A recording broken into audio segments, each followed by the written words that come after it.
White colour का सफेद रुई जैसा ये हवा घूमती रहती है, बीच बीच में नीला चमकता है तो अच्छा लगता है।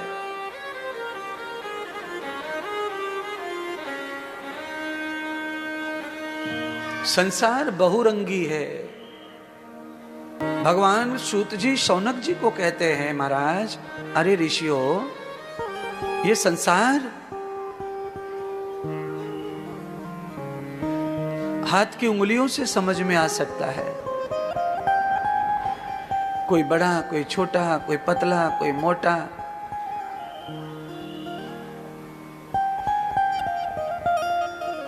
संसार की शोभा के लिए अलग अलग रंग, अलग अलग, ये सब ठीक है, ये सब अच्छा है, पर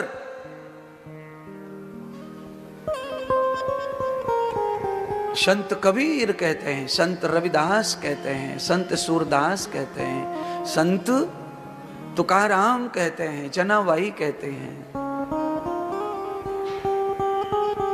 संत मीराबाई कहती हैं कि गले की शोभा और सुंदरता के लिए आप हला, पीला, लाल, गुलाबी, केसरिया, किसी भी प्रकार का मन का मोती आप माला में बूंद लीजिए और उस माला को धारण कीजिए। वो माला गले में सुंदर तो लगेगी, पर उस माला की एकाग्रता एक रूप नहीं है, इसलिए उस माला को भजन में प्रयोग नहीं किया जा सकता।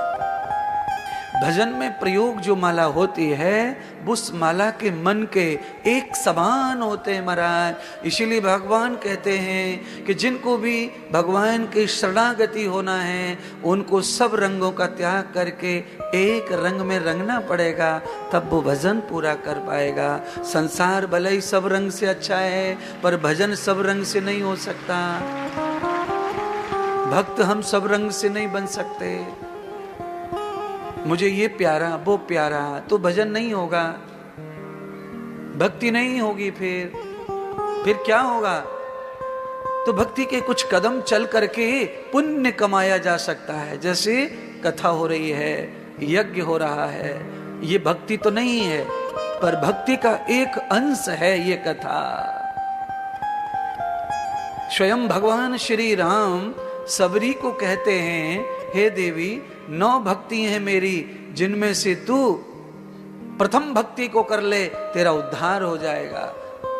तो सबरी ने प्रथम भक्ति तो कर ली थी, इसीलिए उद्धार हुआ, राम मिले। अगर वो पहली भक्ति फेल हो जाती सबरी की तो राम कदापि न मिलते, वो भी घर बैठे। तो पहली भक्ति सबरी की क्या, राम जी ने क्या बताया पहली भक्ति, तो आप सबको सुनना है कान खोल के। हम सब मनुष्यों की सनातन में पहली भक्ति है, संतों का संग कर लो, तुम्हारा उद्धार हो जाएगा।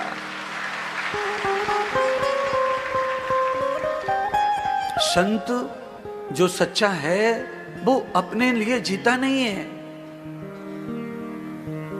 वो राष्ट्र के लिए जीता है, विश्व के लिए जीता है, वासुदेव कुटुंबकम के लिए जीता है। अस्ति द्वितीयो नास्ति प्रवर्तते है, उसके जीवन में दूसरा कोई मार्ग ही नहीं है जो सच्चा संत है। और संत का यूनिफॉर्म पहन रखा है, अंदर से असंत है, उसकी मैं नहीं कहता, पर जो अंदर बाहर एक रंग है। अंदर बाहर एक रंग होने से क्या होता है मालूम है? खुशबू निकलती, खुशबू। आप कितना भी कार्बोट पड़ा लो, आप कितना भी केमिकल में आम को पका लो, पर वो खुशबू दे नहीं सकता।